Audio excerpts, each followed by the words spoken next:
Very quickly, I just want to welcome everyone to the playoff edition of Raw Thoughts. We are going to be cranking out these videos, preferably every single game, but obviously that's not very doable, so we're just going to continue to pump out as many as possible. So without further ado, you know why we're here. Let's talk about this first game between the Mavericks and the Jazz. I found myself rooting for the Mavericks. I think now that Luka is injured and there's a lot of uncertainty surrounding his injury, that the Jazz are now the favorites. So naturally, the Mavs become the underdogs, and I like seeing the underdogs win. And speaking of the underdogs in this game, Jalen Brunson finished with 24 points, 7 rebounds, and 5 assists, which at a bird's eye view looks pretty solid. But if you really were paying attention to how Jalen Brunson was playing, he was getting up a lot of shots. I think he finished that first half with 15 shot attempts. And I understand where it came from, because now that Luka's out, they only have really a 2-guard or 2-ball handler rotation with Spencer Dinwiddie and Jalen Brunson. You would prefer to play them both together at all times, but obviously they're not going to be able to play 48 minutes every single game of this series,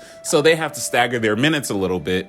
And the problems that the Mavs are running into during this game was the fact that they had 0 alternative playmakers on the court, with either Jalen Brunson or Spencer Dinwiddie being out there by themselves. It also didn't help that when they were kicking it out to Josh Green, he was not hitting his threes. I believe, if I'm not mistaken, he finished, 0 for 4 from 3 today with 3 fouls and only 2 steals. But other than that, he didn't really contribute anything. Rudy Gobert was able to just sit inside the paint. And that was another one of the problems for the Mavs, was that they couldn't really get a lot of easy shots. And it's because Rudy Gobert, was because Hassan Whiteside were able to sit and camp in that paint, because players like Josh Green can't hit their threes. So those kickouts that Luka normally does, or JB and Spencer Dinwiddie are trying to do, aren't going to be as effective. Now, granted, we got to give credit to the Mavs, because this game ended up being, I believe, 99-93. Without Luka Doncic, without his game management skill set, to be able to only lose by 6 in a game where Donovan Mitchell scored 33 points or 32 points, you take that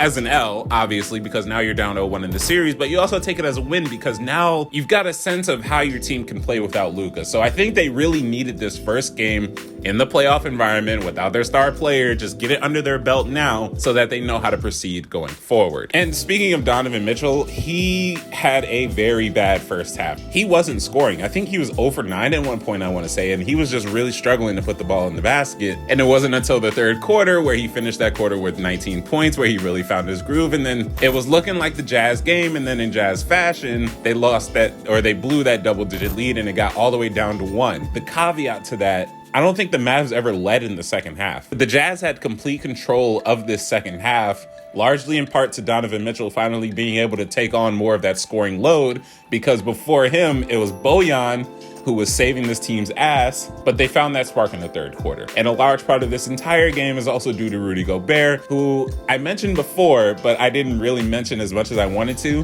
because there was a point in the game where he had 0 points on 0 of 1 from the field with 14 rebounds and 3 blocks. He had 0 points and was arguably the most impactful player on the floor tonight. He's able to stay within his natural environment. That's not going to go well for the Mavs. As a team, you obviously want the Mavs to shoot a little bit better. They shot 38% on 76 shot attempts. Maxi Kleber was making some really good plays late in this game, but he ultimately only shot 2 for 7 as well. And I mean, it was just a matter of missing shots. The Mavs were getting a lot of good shot attempts, don't get me wrong, but it was just a matter of actually letting them fall. And then later in the game, when they started to go down by 8, by 9, they were starting to run ISO ball. And because none of them are Luka Doncic, the ISO ball was not working as intended. So now it was just a bunch of bad Jalen Brunson misses in the paint. And then it was a Jazz fast break. So basically the story of the game, those are my raw thoughts on this one. The Jazz take game 1 of this series, unsurprisingly, and let me know what y'all thought about this game. I'll holler at y'all because I have to watch this Memphis game that's on right now.